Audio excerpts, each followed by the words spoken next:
Greetings, my dear Aquarius. We move now into the progression of the air houses, okay, the triplicity of air, into that of Aquarius, okay? And Aquarius is a very, excuse me, a very particular energy for the month of May, considering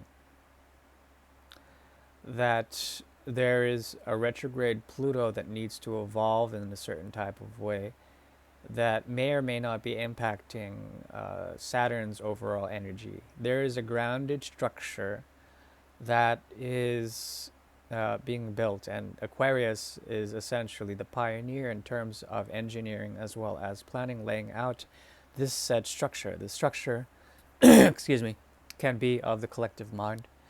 It also it is it is working individualistically at the moment. Okay. Um, there also is 11, 12, 1, 2. There also is something about what needs to be said to home, what needs to be sent to home, what needs to be said to bring a message home. Okay. Also, there needs to be a dialogue that occurs within Aquarius in order to free up or bring about your sense of self, your sense of identity, and how others would perceive you. Not that you care uh, for either. I mean, it doesn't mean that you have to. You don't. The thing is that there's something about a lesson that can be learned if you were to go for it, if you were to go deeply within. Okay, and this is what I generally feel for the month of May. Let's see what the cards say, and then we'll move into the Great Mirror.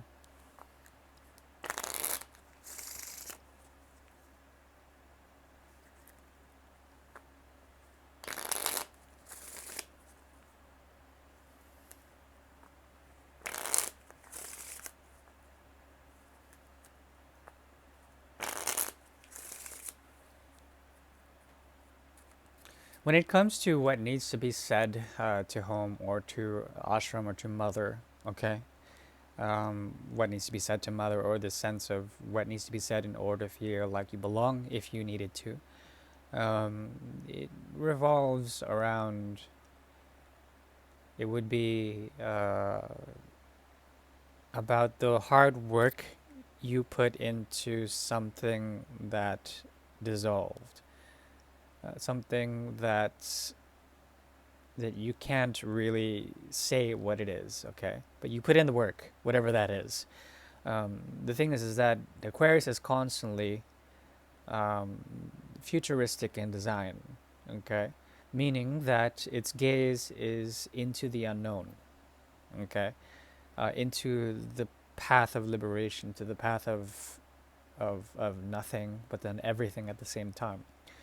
Um, so there's a path of mystery behind most Aquariuses that I don't think I'll ever understand, even if I do have certain placements in the energy of Aquarius, which I do. There's something about that remains a mystery even to myself. Um, but in traveling through space and time, there is a potential to find what it is you seek for if you realize that it is all relative. Okay, and the closest relativity that we have experienced is within the womb of mother. Okay, and that's something that maybe you can take away. Aha. So generally speaking, interesting. Interesting. There's a division.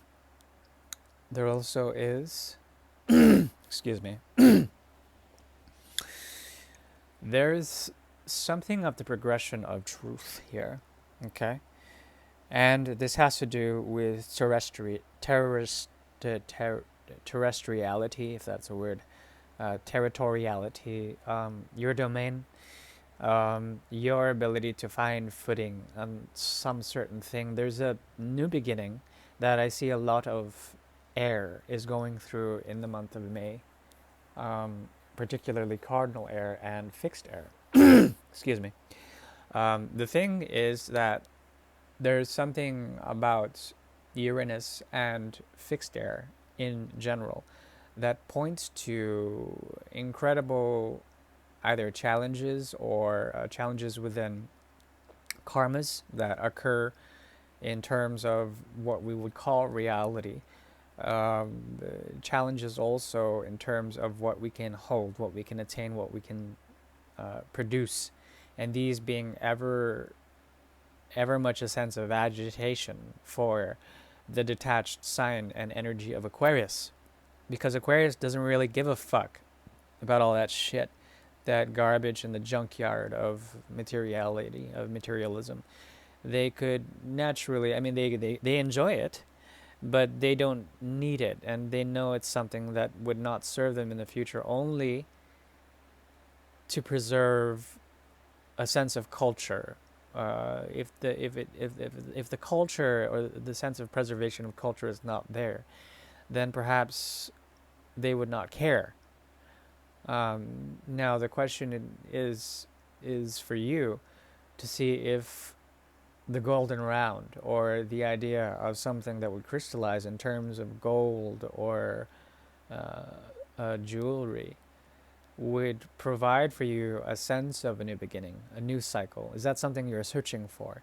If it is, then it's here in the month of May, with the Ace of Pentacles in the center piece of this reading so far. Now, when it comes to this new cycle, this new beginning, this new terrestrial form, it moves from the Four of Rods into the Five of Rods in the upright. Okay. Yeah, Four of Rods could be downplayed at the same time. There's something in the past that was passionately gone through. Okay, motions of desire, motions of the heart, motions of fire, which purifies. Okay.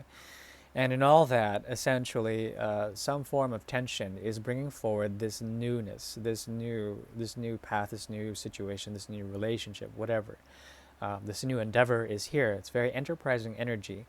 The thing is that once this occurs in May, there is a possibility of two things. Okay, 2 and 2 here, 2 of Swords and 2 of Pentacles.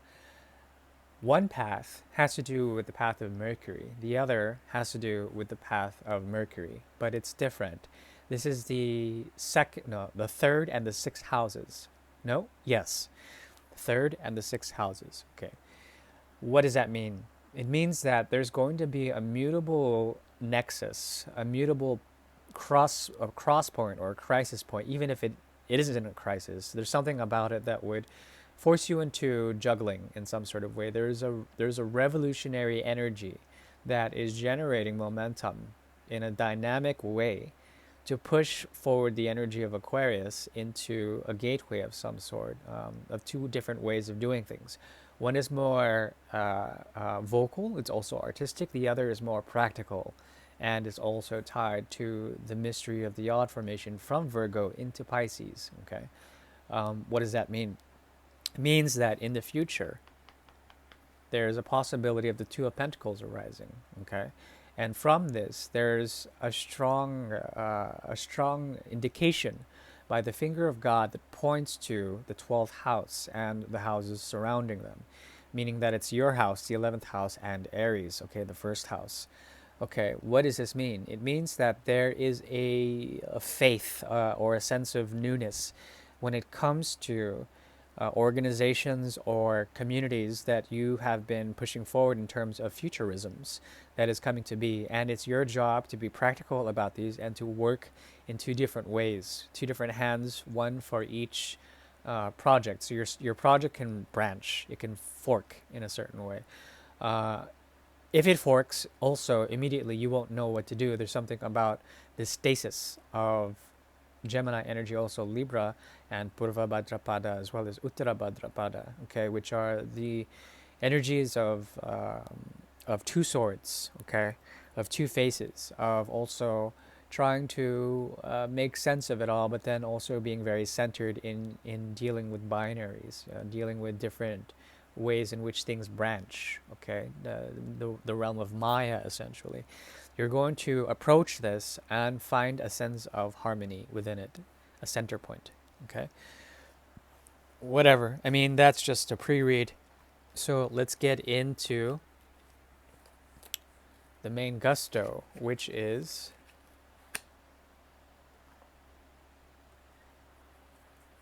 the Great Mirror. The Great Mirror is a tool devised by the Order of the Twin Sun in order to see particularities when it comes to the karmas or the affluential effect, okay, the influence of Aquarius on another, on a significant other, and the significant other's effect on Aquarius in terms of three different realms, okay, conscious, subconscious, and unconscious platitudes or longitudes or latitudes.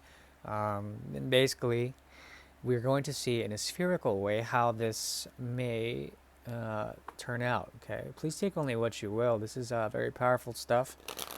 Um, so listen with the most discerning ear. Also, listen with the idea of truth emerging.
Okay.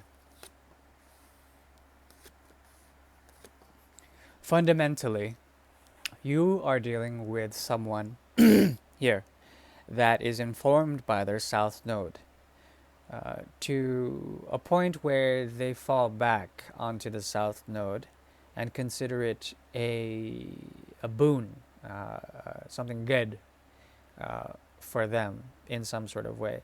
There is a lazy quality in the soul connection here that has to do with comfortableness within the south node, within the past, within past lives. Okay, and they are also informed by a conjunction between the new moon and Mercury. Okay, whatever is the new moon and Mercury placement within the month of May for the energy of whomever they are. It's not that they're lazy. There's something about this that points to Virgo. And with this Virgoan quality, it also points to the lessening of their own mind, the spiritual side of Virgo, okay, which is robotic. It's also pure. It's obsessed with purity and perfection, okay. And perfection is something that we often strive for that can never be truly attained. It's sort of a waste of time. At the same time, it is the path towards excellence. But even then, excellence is of a lesser degree than perfection, okay? Which, in many opinion, would be not attainable at all by anyone. And the thing is that they are, but through this connection, they are awoken in that department. Okay, it would be once again the sort of automatic responses of Virgoan capacity.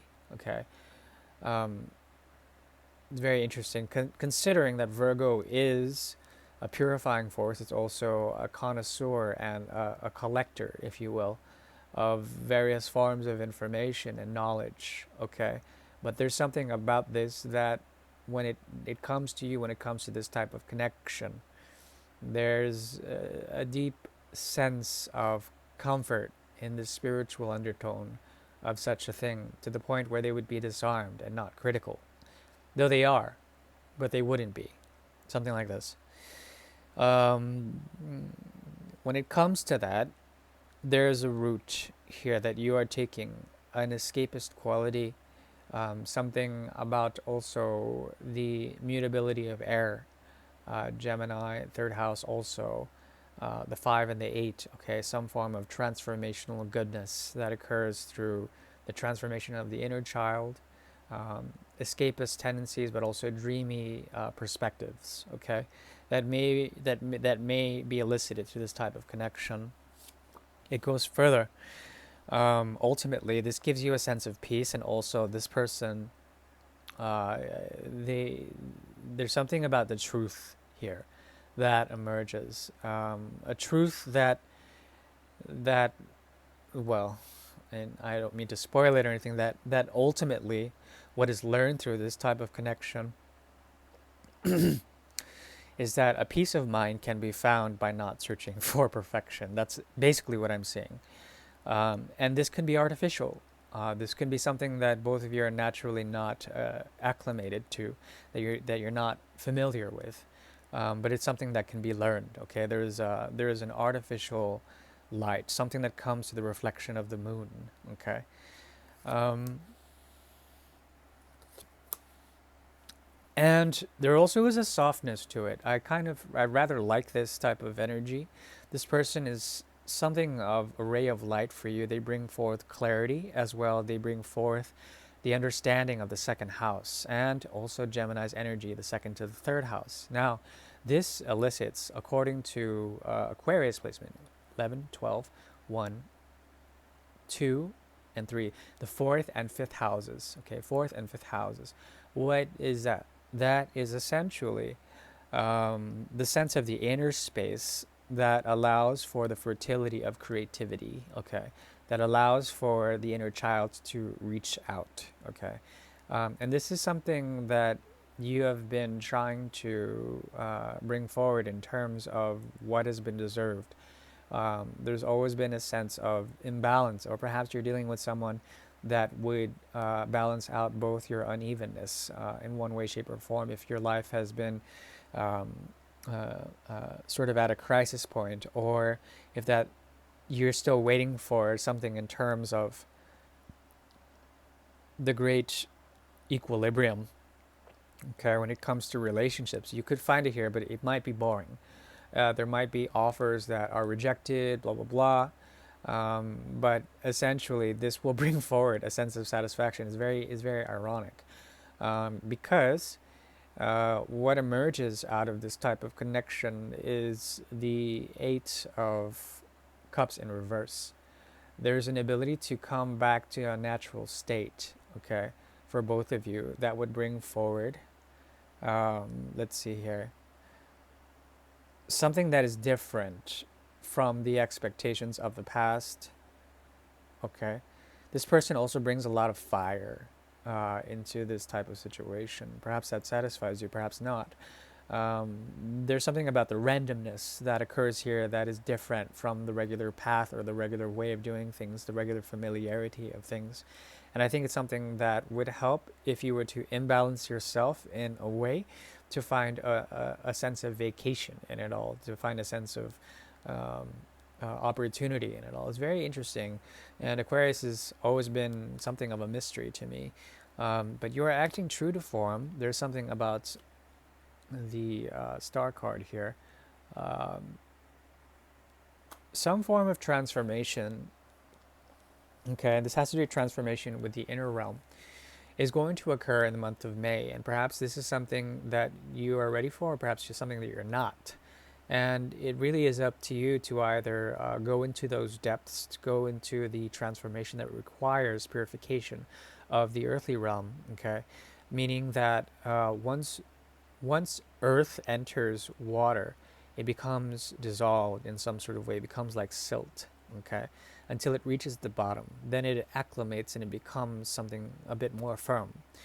Um, it really depends. I mean, but that's how buoyancy works. Things descend with higher concentration of volume. Um, at least that's what I'm seeing. Meaning that there's something about the depths of your own inner world that you can go to in order to find a way of letting loose the water by reaching the very bottom. Okay. And this will provide for you a sense of trepidation, a sense of fear, but also a sense of relief. Okay. The idea here is to be ambitious in luck, okay, and to find the path by doing so. It's really about getting lucky. This person brings a sense of clarity or a sense of something positive according to their own spiritual path and dimension that they bring forward. At the same time, there's something about them being a key manifester in this type of energy, and there is a Leonic quality, elicit your seventh house, okay, um, which is a good thing. The lessons that would be learned from you through this connection would point to the finger of God encompassing the fourth and the seventh houses. Uh, fourth and the sixth houses. Okay, so this is about you being devoted to your own inner space and being completely independent in that realm, in order to sort of explore what is different from your everyday business. Okay, your everyday routine. There's something about this also that they go through in order to see how to work with karma or work with reality and bring forward a sense of the mythic by doing so. Okay, and they can do that. They have this energy of bringing light. So overall, very positive reading. It's not my usual forte, but I needed quite a bit of time in order to recharge mana reserves in order to bring forward a new series of readings for the Order of the Twin Sun and Tarot of the Twin Sun, of course. And I think I'm getting there. Let's see in terms of advice. The advice is to be attentive to the hidden mystery, the hidden ritual that may be occurring here between you and this other. It is something about being humble to the path that was not expected. Okay? And by doing so, seeing its own merits without having the expectation being there. Okay? Also, yeah, to think, to think in terms of the mind of the student, how to learn from what this person is bringing forward in terms of their own humbleness and their own path of glory that is humbled. Okay? I do wish you well. Thank you. Bye bye.